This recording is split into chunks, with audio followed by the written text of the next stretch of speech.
Palavra de Vida, setembro de 2022. Assim, livre em relação a todos, eu me tornei escravo de todos, a fim de ganhar o maior número possível. Primeira carta aos Coríntios, capítulo 9, versículo 19. A palavra de vida deste mês se encontra na primeira carta de Paulo aos cristãos de Corinto, Grécia.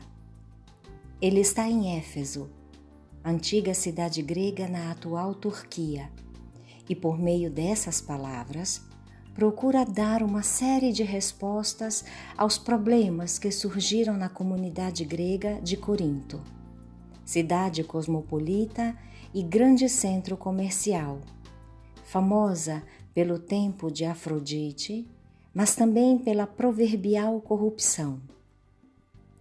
Alguns anos antes, os destinatários da carta haviam se convertido do paganismo à fé cristã, graças à pregação do apóstolo.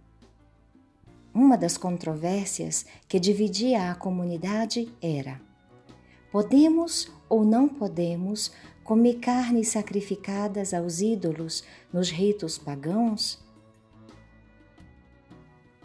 Dando relevo à liberdade que temos em Cristo, Paulo introduz uma ampla análise de como se comportar diante de certas escolhas, aprofundando particularmente o conceito de liberdade. Assim, livre em relação a todos, eu me tornei escravo de todos, a fim de ganhar o maior número possível.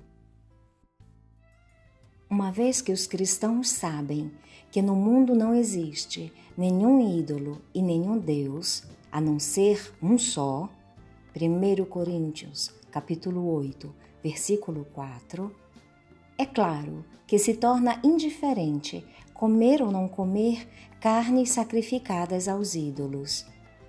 Mas o problema surge quando um cristão se encontra na presença dos que ainda não possuem esta compreensão, este conhecimento da fé. E a atitude dele pode, desse modo, escandalizar uma consciência fraca. Quando o conhecimento e o amor estão em jogo, para Paulo não há dúvida, o discípulo deve escolher o amor. Renunciando até mesmo à sua própria liberdade, como fez Cristo, que livremente se tornou servo por amor. A atenção ao irmão fraco, àquele cuja consciência é frágil e que tem pouco conhecimento das coisas, é fundamental.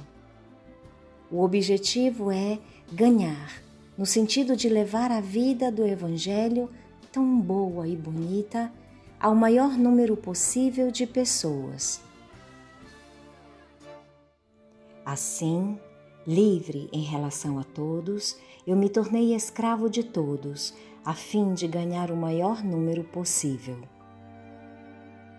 Como escreve Chiara Lubich, se estamos incorporados em Cristo, se somos Ele, ter divisões, pensamentos conflitantes, é dividir Cristo. Quando, entre os primeiros cristãos, havia o perigo de quebrar a concórdia, eles eram aconselhados a ceder nas próprias ideias, contanto que se mantivesse a caridade. O mesmo acontece também hoje. Às vezes, mesmo estando nós convencidos de que um determinado modo de pensar é o melhor, o Senhor nos sugere que é melhor ceder nas próprias ideias.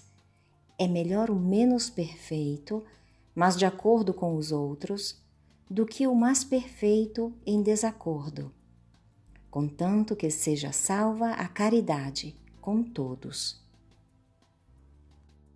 E este dobrar-se para não romper é uma das características, talvez dolorosas, mas também mais eficazes e abençoadas por Deus, que mantém a unidade segundo o pensamento mais autêntico de Cristo e, consequentemente, sabe apreciar o seu valor. Assim, livre em relação a todos, eu me tornei escravo de todos, a fim de ganhar o maior número possível. A experiência do cardeal vietnamita François Van Thuan, que passou 13 anos preso, 9 deles em isolamento total, testemunha que quando o amor é verdadeiro e desinteressado, também obtém como resposta o amor. Durante a sua prisão, ele ficou sendo vigiado por 5 guardas, mas os superiores decidiram substituí-los a cada 15 dias por outro grupo, porque estavam sendo contaminados pelo bispo. No final, decidiram deixar sempre os mesmos, senão ele acabaria contaminando todos os guardas da prisão. O próprio cardeal conta: no início, os guardas não falavam comigo, só respondiam sim e não. Uma noite me veio um pensamento: François, você ainda é muito rico. Você tem o amor de Jesus em seu coração. Ame-os como Jesus amou você.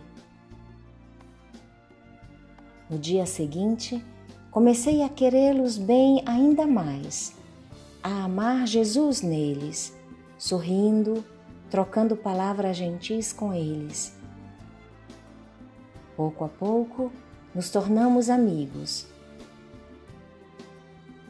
Na prisão, com a ajuda de seus carcereiros, ele fez a cruz peitoral que usaria até a morte, símbolo da amizade nascida com eles.